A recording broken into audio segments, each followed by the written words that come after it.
I found them in my office, not caught red-handed in some cliché hotel room or parked car, but in the space I'd built with my own hands, the home office where I'd spent countless nights coding solutions for other people's problems, while my own marriage rotted from the inside. Brielle was pressed against my mahogany desk, the one I'd saved 3 months to buy her for our anniversary, her legs wrapped around a man I'd never seen before. Her wedding ring, the one I'd worked overtime for 6 months to afford, glinted mockingly in the afternoon light as her fingers clawed at his back. 6-year-old Levi stood frozen in the doorway beside me, his Spider-Man backpack sliding off his tiny shoulders. "Daddy," he whispered, his voice small and broken. "Why is Mommy wrestling with the strange man?" That's when I knew my life was over, and that's when I decided hers would be too. My name is Jason Whitmore, and until that Thursday afternoon, I believed I was living the American dream. I'm 34, a senior software engineer at TechFlow Solutions, and the kind of man who still opens car doors and remembers anniversaries. I met Brielle 8 years ago at a coffee shop near the university where she was finishing her master's in social work. She was radiant, all golden hair and infectious laughter, with a passion for helping abused women that made my chest tight with admiration. "You're going to save the world," I told her on our 3rd date, and I meant it. We married 2 years later in her parents' backyard. Simple ceremony, simple life. I wanted to give her everything she deserved and more. When Levi came along, I worked double shifts to pay for the house in Maple Ridge, the one with the white picket fence and the swing set I built myself. When our daughter Emma was born 3 years later, I took on freelance projects to cover her medical bills and preschool tuition. Brielle worked part-time at a women's shelter downtown, and I was proud of her for it. She'd come home with stories about helping women escape abusive relationships, and I'd hold her while she cried for their pain. She was my hero, this fierce, compassionate woman who fought for the voiceless. "You work too much," she'd say sometimes, kissing my forehead as I hunched over my laptop at midnight. "But I know why you do it. You're building something beautiful for us." I was. Every line of code, every debugging session, every weekend I spent optimizing systems instead of watching football, it was all for them.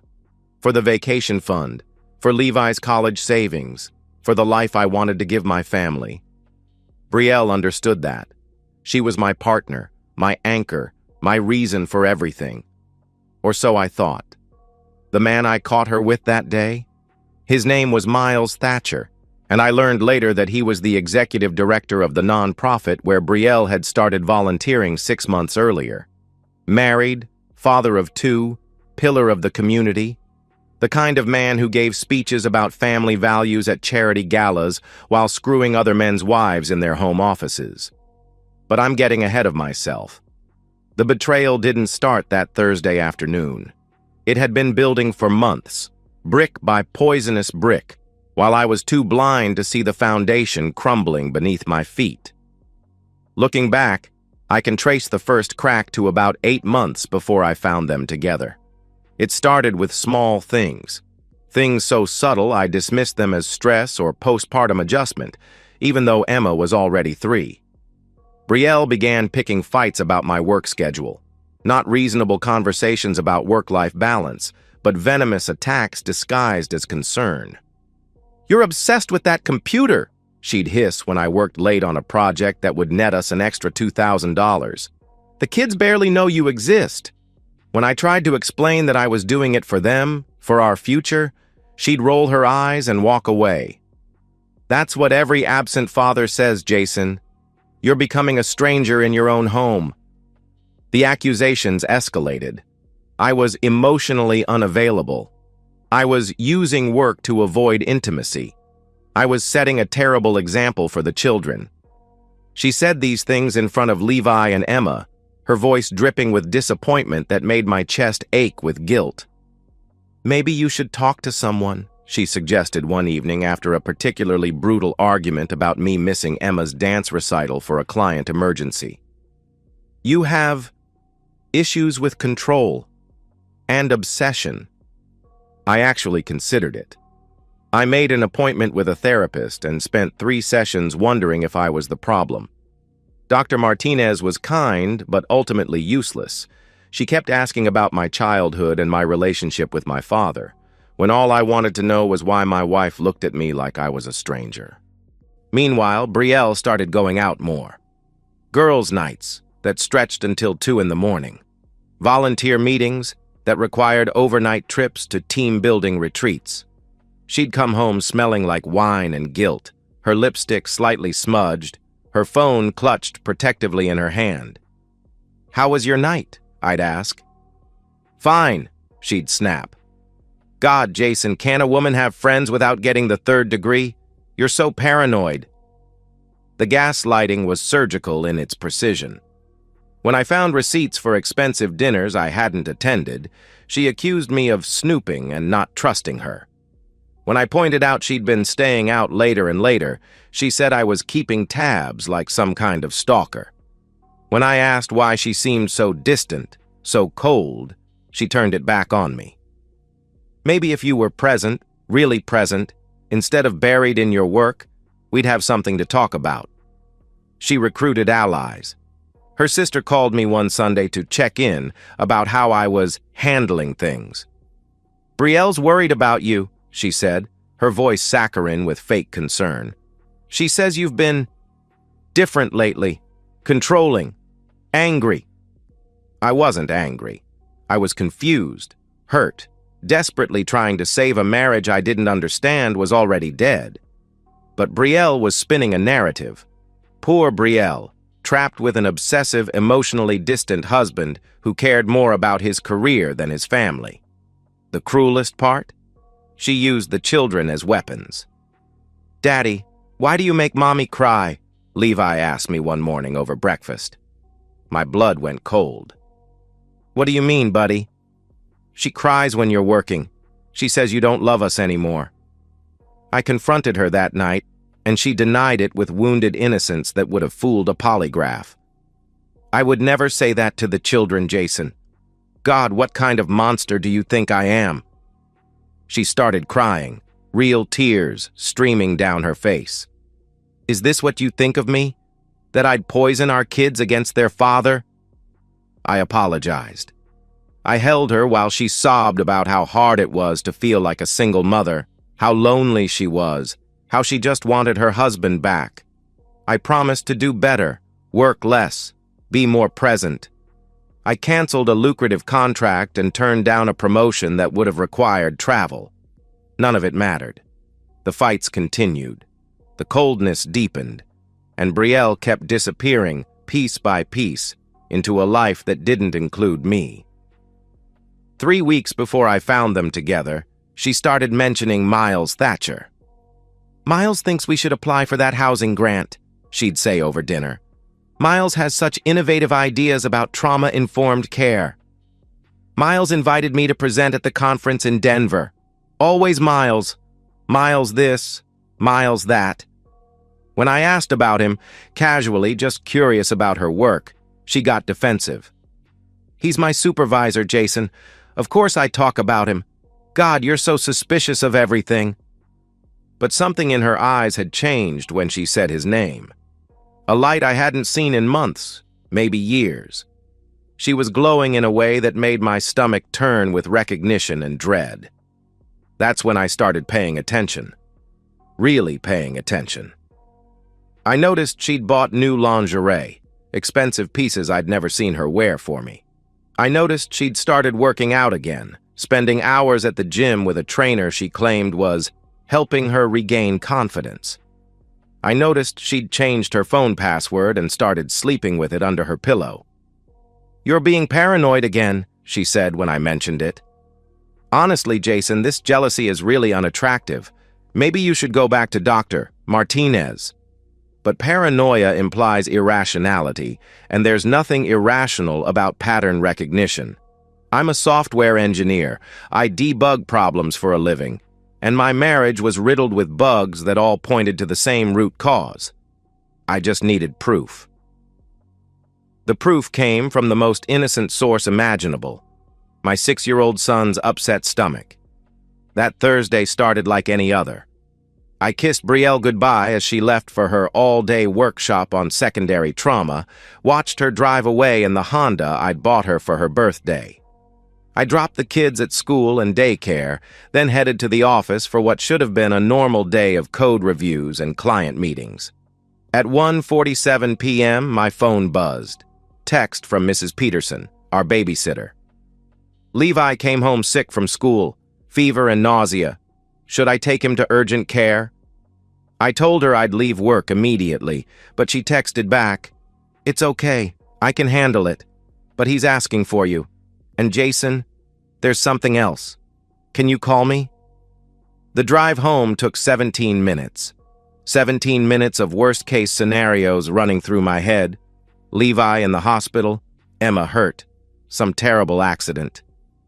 I called Mrs. Peterson from the driveway. "He's fine," she said quickly. "Just a stomach bug. But Jason, he said something that worried me, about seeing his mommy with a man in your office." My hands went numb. What exactly did he say? He was pretty upset, talking about nightmares and tummy aches. He mentioned seeing mommy wrestling with someone in Daddy's office. He seemed confused and scared. I wasn't sure if I should... I hung up and ran inside.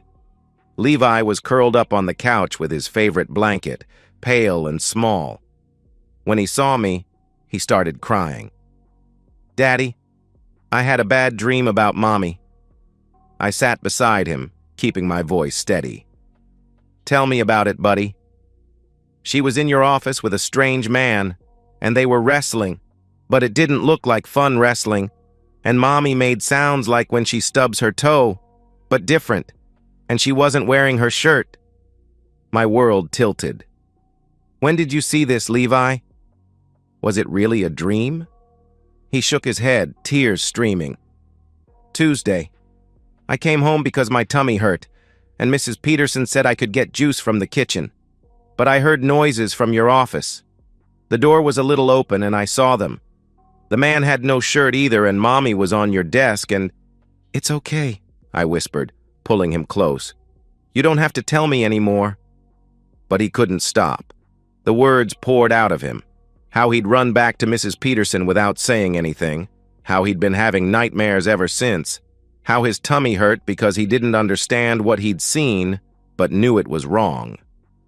"Is Mommy sick?" he asked. "Is that why she was wrestling with the strange man?" I held my son while my marriage died in real time. Brielle wasn't at a workshop. She was here, in our home, in my office, with another man. While our children were supposed to be safely at school, while I was working to pay for the life she was destroying.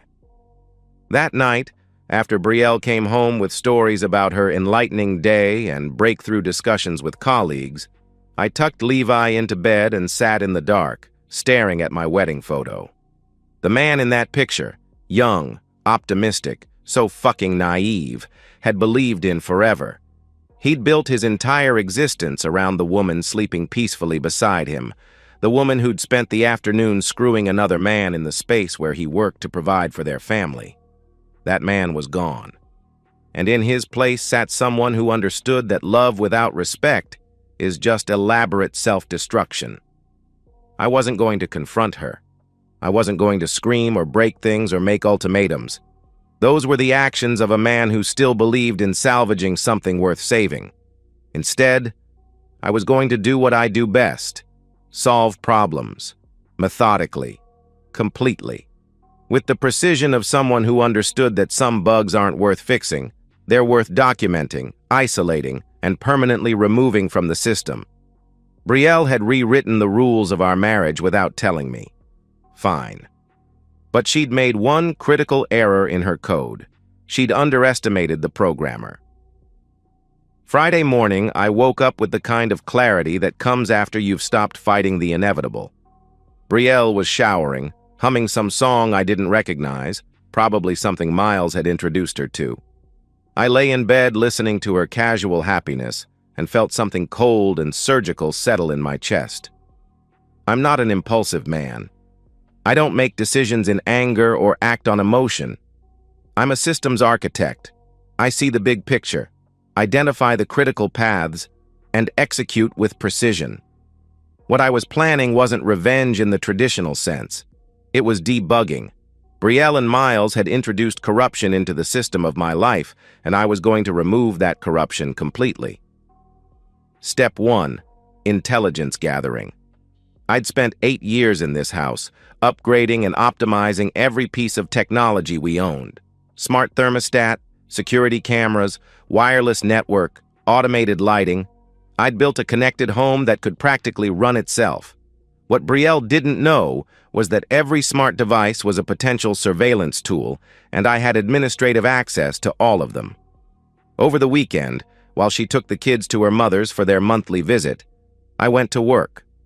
First, I installed micro cameras behind the vent grates in my office, the living room, and our bedroom. Nothing in the bathrooms or the kids' rooms. I wasn't a monster. Just the spaces where adults made adult decisions. The cameras were smaller than coins, wireless, and completely invisible unless you knew exactly where to look. Next, I rewired the Nest thermostat to include a hidden microphone and modified the smoke detectors to record audio. I embedded additional mics in the living room lamps and, my personal favorite, inside Brielle's vanity mirror. Every morning, she'd sit there applying makeup and talking on the phone, never knowing she was confessing to a digital priest that would remember everything. I upgraded our home network with enterprise-grade monitoring software that would track every device, every website, every message sent from our Wi-Fi. I cloned her phone remotely using techniques I'd learned in cybersecurity seminars, giving me access to her texts, calls, emails, and location data in real time. Finally, I set up a secure server farm in the basement, hidden behind my old gaming setup. Everything would be recorded, encrypted, and stored with military-grade security. This wasn't just about catching them, it was about building an unassailable case that would destroy them both. Step 2. Legal preparation. I researched family law attorneys and found Miranda Castellanos, a partner at Blackstone and Associates who specialized in high-conflict divorces. She had a reputation for being brilliant, ruthless, and expensive. Perfect. I scheduled a consultation under the pretense of preventive planning and laid out a hypothetical scenario involving infidelity and child custody. Miranda's eyes lit up with predatory interest. In cases involving documented adultery, especially when children are present, judges tend to be very sympathetic to the betrayed spouse, she explained. But the key word is documented.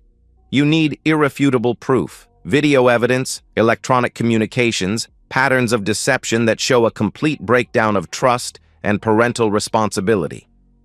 I paid her retainer that day and asked her to prepare divorce papers in advance. Just in case, I said. She smiled. I like clients who plan ahead. Step 3. Financial insulation. I opened new bank accounts at a different institution and began quietly transferring assets. Not hiding money, that would be illegal and discoverable, but consolidating our finances in accounts where I held primary control, preparing for the inevitable division of assets. I wanted to make sure Levi and Emma's futures were protected, regardless of what happened to their mother. I also started documenting every expense related to Brielle's affair. The new lingerie, the gym membership, the dinners and hotels I hadn't paid for but would probably be expected to cover in a settlement. If she wanted to burn down our marriage, she could pay for the matches. Step 4. Professional leverage. This was the delicate part. I needed to research Miles Thatcher without tipping him off to my investigation. I started with public records, social media, professional profiles, charity websites where he was featured. I learned about his wife Sarah, his 2 children, his reputation as a family man and community leader. Most importantly, I learned about his employer. The Riverside Foundation was a respected nonprofit focused on women's services and domestic violence prevention. Their mission statement emphasized integrity, trust, and moral leadership. Their funding came largely from city grants and private donations from conservative donors who valued traditional family structures. Miles Thatcher, executive director, pillar of the community, advocate for abused women. If the board discovered he was having an affair with a married volunteer, using his position of authority to seduce a vulnerable woman, well, that would be a public relations nightmare that would end his career permanently. Step 5. Timing and execution. I would give them 6 weeks. 6 weeks to provide me with enough evidence to destroy them both. 6 weeks for them to dig their graves so deep they'd never climb out. I would document every lie, every betrayal, every moment of their selfish pleasure stolen from my family's happiness. And then, when I had everything I needed, I would detonate their lives with the precision of a controlled demolition. Quick, clean, and absolutely devastating. The beautiful thing about systemic corruption is that once you identify it, the solution is always the same: complete removal and replacement with something better. I wasn't just planning to expose them, I was planning to rebuild my family's life from the ground up, without the toxic elements that had poisoned everything I'd worked to create. Brielle thought she was rewriting our story. She had no idea she was just adding chapters to her own destruction. For 6 weeks, I watched my marriage die in high-definition detail, while maintaining the performance of a devoted husband. Every morning, I kissed Brielle goodbye and told her I loved her. Every evening, I asked about her day and listened to her elaborate lies with the patience of a man documenting evidence for court. The footage was even worse than I'd imagined.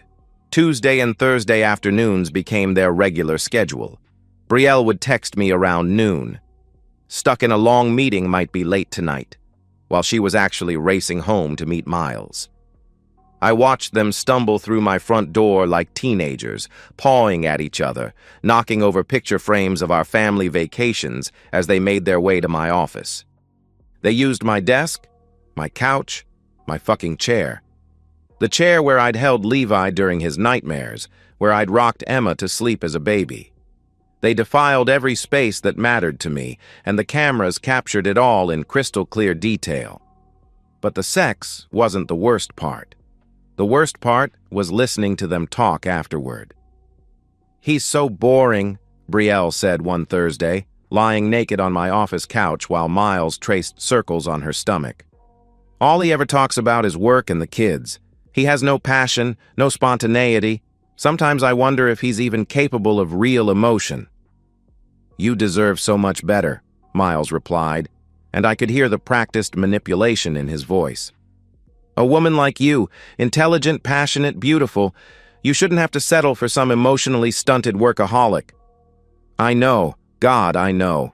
But the kids? What about the kids? They'd be better off with parents who aren't miserable. Look at how happy you are now, how alive you seem. Don't you think Levi and Emma deserve to see their mother like this?" They were rewriting history in real time, turning my devotion into neglect, my sacrifices into selfishness. In their version of events, I was the villain, the absent father, the controlling husband, the obstacle to Brielle's authentic happiness. The manipulation extended to our children. I watched, sickened, as Brielle coached Levi and Emma during their afternoon snacks. "You know Daddy loves you," she'd say, her voice honey-sweet. "But sometimes grown-ups get confused about what's important. If anyone ever asks you about Mommy and Daddy, you can tell them that Daddy works all the time and sometimes makes Mommy sad. But that's not your fault, okay? Daddy just has some problems he needs to work on." She was preparing them to testify against me in a custody battle I didn't even know was coming. My own children turned into weapons aimed at my heart.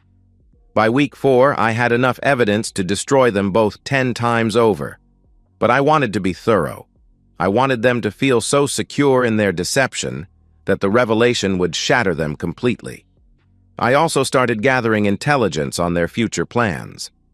Brielle had been researching divorce attorneys, not Miranda Castellanos, thankfully, but a firm known for aggressive tactics and scorched earth strategies. She'd been researching child custody laws, Googling phrases like emotional abandonment and workaholic fathers and proving unfitness as a parent. Miles had been more careful, but not careful enough. His browsing history revealed searches for apartments, job listings in other cities, and, most telling, leaving wife for younger woman and minimizing alimony in divorce proceedings.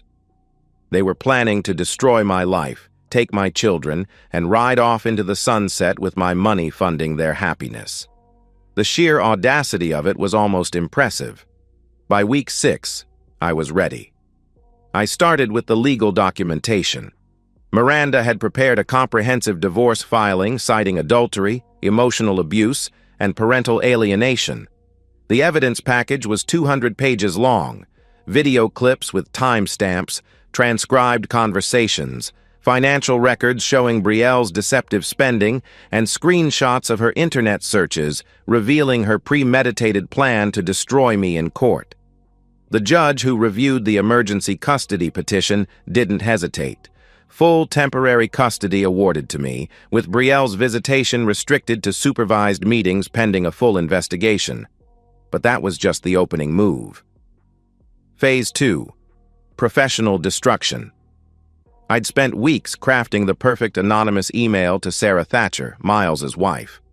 Not angry or vindictive, just concerned. A friend who thought she should know what her husband was doing at work. The attached video compilation was edited with surgical precision.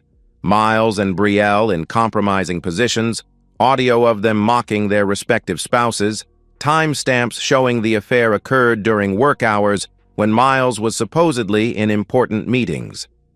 Sarah Thatcher filed for divorce 48 hours later. The email to the Riverside Foundation's board of directors was more formal, an anonymous whistleblower concerned about ethical violations by the executive director. I included documentation of Miles using his position of authority to seduce a vulnerable volunteer, engaging in sexual activity in the nonprofit's satellite office, technically true, he'd taken Brielle there twice, and misusing company resources to facilitate his affair. The board meeting was scheduled for Thursday morning. Miles was terminated that afternoon. Phase 3. Social destruction. This required more finesse. I couldn't directly release the evidence. That would make me look vindictive and potentially violate privacy laws. But I could make sure the right people had access to the right information at the right time. A friend of a friend worked for a local blog that covered nonprofit scandals. An anonymous tip about the Riverside Foundation's leadership crisis led to some very interesting investigative journalism. The blog post, Family Values Foundation, fires executive director over adultery scandal, went viral in our community within hours. Brielle's workplace at the women's shelter learned about the scandal through their professional network. Turns out that having an affair with a nonprofit executive while working in domestic violence services is considered a serious ethical violation. Who knew that an organization dedicated to helping women escape abusive relationships wouldn't approve of their employees' home-wrecking activities? She was terminated for conduct unbecoming the same day Miles lost his job. Phase 4. Personal destruction. The social media aspect handled itself. Once the story broke, Brielle's friends and colleagues began distancing themselves publicly. The woman who'd spent years building her reputation as a champion for abused women was now seen as a predator who'd used her volunteer position to seduce a married father. Her yoga studio, where she'd spent countless evenings claiming to be in meditation circles, banned her after other members complained about her presence making them uncomfortable. The PTA at Levi's school quietly removed her from all committees. Even her book club asked her to stop attending. The beautiful thing about reputation destruction in the digital age is that it's self-perpetuating.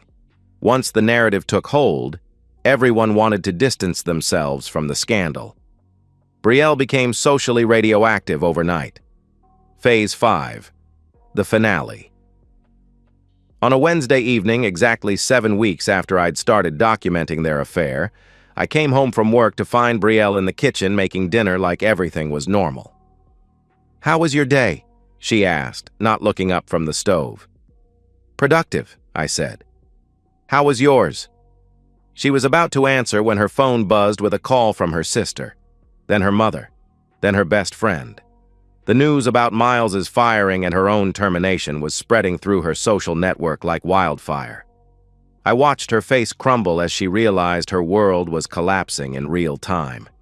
When she finally looked at me, I saw the exact moment she understood that I knew everything. "Jason," she whispered, her voice shaking. "I can explain." "No need," I said calmly. "Your bags are packed and waiting by the front door.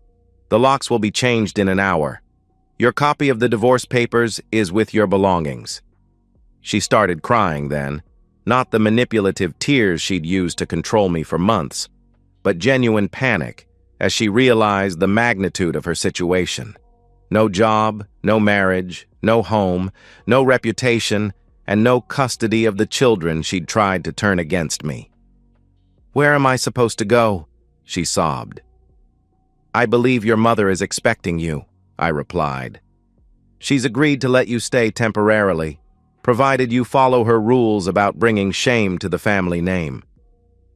The last thing I saw before she left was her standing in the driveway, holding a suitcase and staring at the house she'd lost through her own choices. For a moment, I almost felt sorry for her. Almost. 6 months later, I'm sitting in the kitchen of the house I fought to keep, watching Levi help Emma with her homework while dinner cooks in the slow cooker. The morning light streams through windows I no longer have to worry about hiding secrets behind, and for the first time in years, I feel genuinely at peace. The divorce was finalized 3 weeks ago. Brielle contested everything, of course, claiming I'd somehow entrapped her, and that the evidence I'd gathered was illegally obtained. Her attorney, a bargain basement divorce lawyer she'd hired with money borrowed from her mother, tried to argue that I'd violated her privacy and that the footage should be inadmissible. Miranda Castellanos destroyed those arguments with surgical precision. Everything I'd done was legal: surveillance of my own property, monitoring of shared accounts and devices, protection of evidence of criminal adultery. The judge was particularly unsympathetic when Miranda played the audio of Brielle coaching our children to lie about me in court. "Mrs. Whitmore," the judge said, her voice cold with disgust, "you attempted to use these children as weapons against their father while conducting an affair in the family home. Your credibility in matters of child welfare is, frankly, non-existent. I was awarded full custody, the house, and the majority of our assets. Brielle was ordered to pay child support, a laughable amount given her unemployment status, and granted supervised visitation every other weekend. She's appealed, of course, but Miranda assures me it's a futile gesture. You can't appeal facts, and the facts are devastating. Miles Thatcher's destruction was even more complete. His wife Sarah took him for everything in their divorce: house, savings, custody of their children. The nonprofit world is small and gossip-driven. His reputation is so thoroughly destroyed that he's essentially unemployable in his chosen field. Last I heard, he'd moved back in with his parents in Ohio and was working at a car dealership. The beautiful irony is that his affair with Brielle cost him everything, and now she won't even take his calls. Turns out that when you strip away the excitement of sneaking around and the shared thrill of betraying your spouses, there's not much substance left between two fundamentally selfish people. Brielle is living with her mother in a cramped apartment across town, working part-time at a retail job that pays minimum wage. Her mother, a stern woman who never approved of Brielle's choices, has made it clear that this arrangement is temporary and conditional on good behavior. No men, no drama, no bringing shame to the family name. The community shunning has been thorough and lasting. Brielle is a cautionary tale now, whispered about at school pickup and PTA meetings. Did you hear about that woman who cheated on her husband with the nonprofit director while he was working to support their family, and she tried to turn the children against him? Absolutely disgusting. She tried to contact me once, about 2 months after the divorce was finalized. A long, rambling email about how sorry she was, how she'd made terrible mistakes, how she wanted to work together for the children's sake. The email arrived at 2:47 a.m., probably written after several glasses of wine and a bout of self-pity. I deleted it without responding. Some bridges once burned should stay that way. The children are thriving in ways that surprise even me. Levi's nightmares stopped within weeks of Brielle moving out. His grades improved, his smile came back, and he stopped asking anxious questions about why Mommy was sad all the time. Emma, younger and more resilient, adapted quickly to our new routine. "Daddy," she said one evening while I was reading her a bedtime story, "I like it better when it's just us." "Why's that, sweetheart?" "Because you're happy now. You smile more." Out of the mouths of babes. I took a new position at a tech startup that offers remote work and flexible hours. The pay is actually better than my old job, and I'm home when the kids get off the school bus. We have dinner together every night. I help with homework, attend every school event, and coach Levi's Little League team on weekends. Last month, Emma asked if we could get a dog. We adopted a golden retriever puppy named Max from the local shelter, and now our house is filled with the chaos of children's laughter and puppy energy. It's loud and messy and absolutely perfect. I've started dating again, casually, carefully, with the understanding that my children's well-being comes first. There's a woman named Rachel who works at the library where I take the kids for story time. She's kind, patient with Levi and Emma, and refreshingly honest about her own divorced status and the challenges of blended families. "I'm not looking to replace anyone," she told me over coffee last week. "I just want to add something good to what you've already built." That's the difference between Rachel and Brielle. Rachel sees my life as something worth adding to, not something to be consumed and destroyed for her own gratification. Sometimes, late at night after the children are asleep, I think about the man I used to be. The naive optimist who believed that love and loyalty were reciprocal, that hard work and devotion would be rewarded with faithfulness and respect. That man would probably be horrified by what I did to Brielle and Miles. But I'm not that man anymore. I'm someone who learned that trust is earned, respect is required, and sometimes the most loving thing you can do for your children is to remove toxic influences from their lives, even when that toxic influence is their own mother. Brielle calls every Sunday to talk to Levi and Emma during her scheduled phone time. The conversations are stilted and brief. She doesn't know how to connect with children she spent months trying to manipulate, and they're not particularly interested in maintaining a relationship with someone who caused so much chaos in their stable world. "Mommy wants to know if you miss her," Levi told me after one such call. "What did you tell her?" I asked. He shrugged, already turning back to his video game. "I told her I miss the mommy she used to be before she made you sad all the time. But I don't miss the fighting." Wisdom from a 7-year-old. Do I feel guilty about what I did? Sometimes. Destroying someone's life, even someone who destroyed mine first, isn't something you do without consequences to your own soul. But when I watch my children sleeping peacefully in their beds, no longer anxious about angry voices in the night or confused about why mommy makes daddy sad, I know I made the right choice. I protected my family. I removed a threat. I solved the problem with precision and finality. And in the end, that's what fathers do. We fix what's broken, even when the thing that needs fixing is the life we thought we wanted. The house is quiet now, except for the sound of Max's gentle snoring and the hum of the dishwasher finishing its cycle. Tomorrow, I'll make pancakes for breakfast while the kids argue about what movie to watch.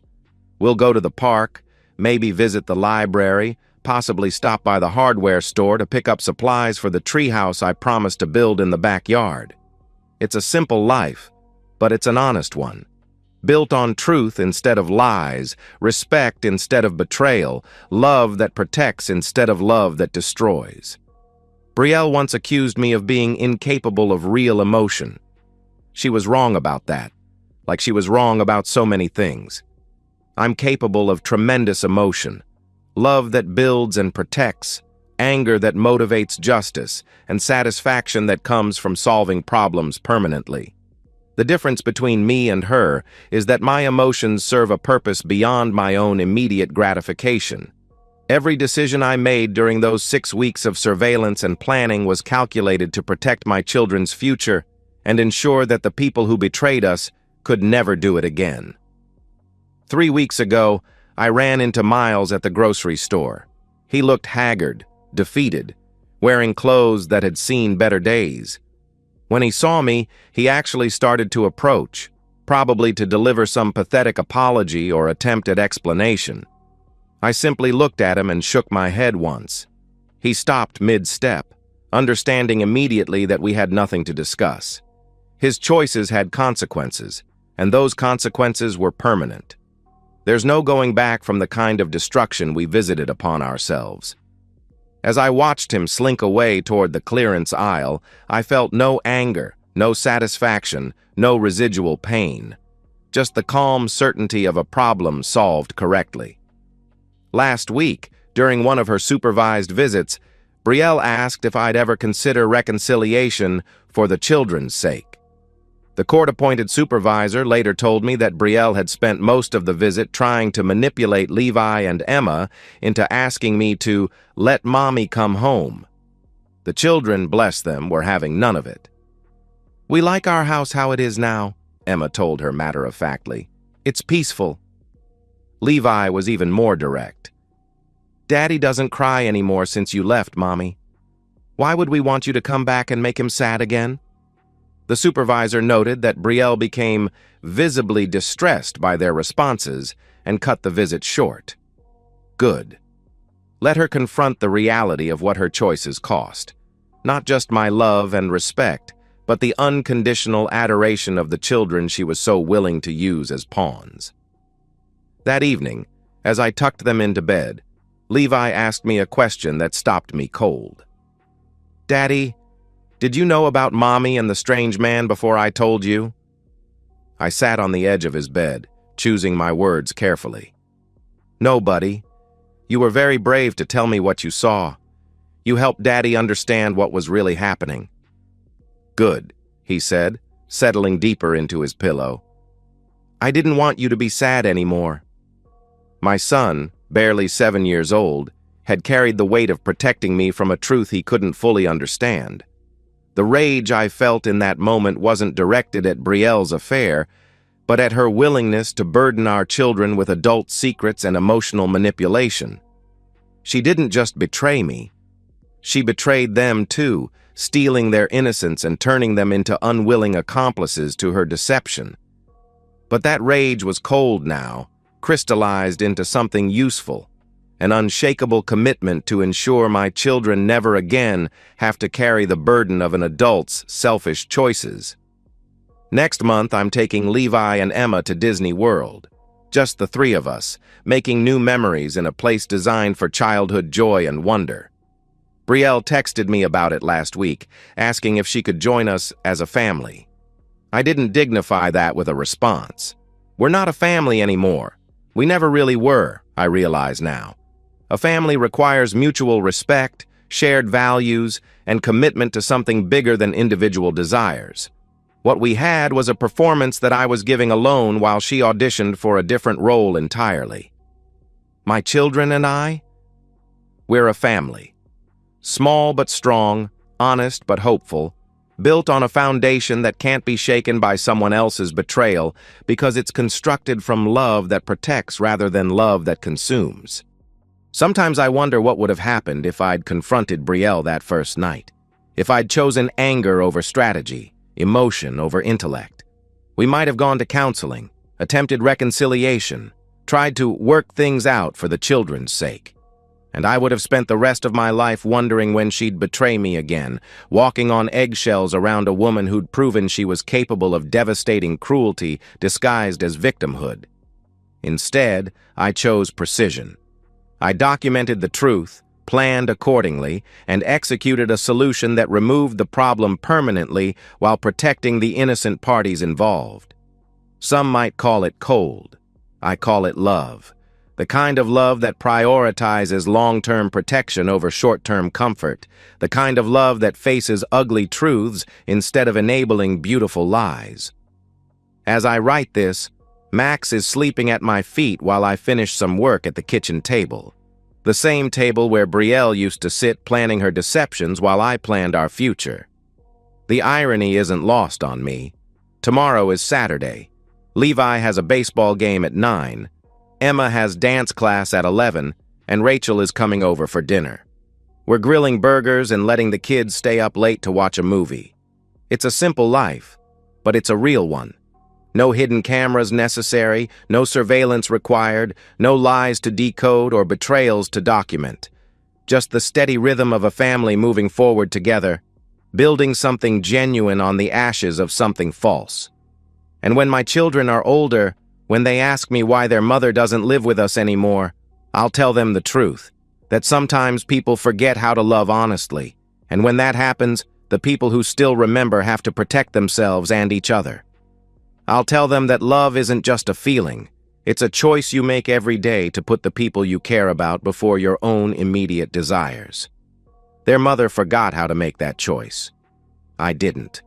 And maybe, if I've done my job right, they'll grow up understanding that real love builds rather than destroys, protects rather than exploits, and chooses truth even when lies would be easier. That's the legacy I want to leave them. Not the story of how their parents' marriage ended, but the understanding of how real love endures, adapts, and ultimately triumphs over the kind of selfish destruction that masquerades as passion. The house is settling around us now, familiar creaks and sighs of a home where people sleep peacefully because they know they're safe. No more lies hiding in the shadows, no more betrayals waiting to be discovered. No more walking on eggshells around someone who mistakes manipulation for love. Just a father and his children, a dog named Max, and the quiet satisfaction that comes from solving life's most difficult problems with patience, intelligence, and an unshakable commitment to protecting what matters most. In the end, that's all any of us can do. Build something worth protecting, and then protect it with everything we have. Brielle taught me that trust, once broken, can never be fully repaired. But she also taught me something more valuable, that some things are worth destroying to save what matters most. I sleep well these nights knowing I chose correctly. And that's the end of today's story. If you enjoyed it, please give this video a thumbs up and drop a comment below. Your support helps the algorithm push my content further. If you're new to the channel, don't forget to hit that subscribe button. It really helps me keep creating more stories for you. Thanks for watching, and I'll see you in the next one.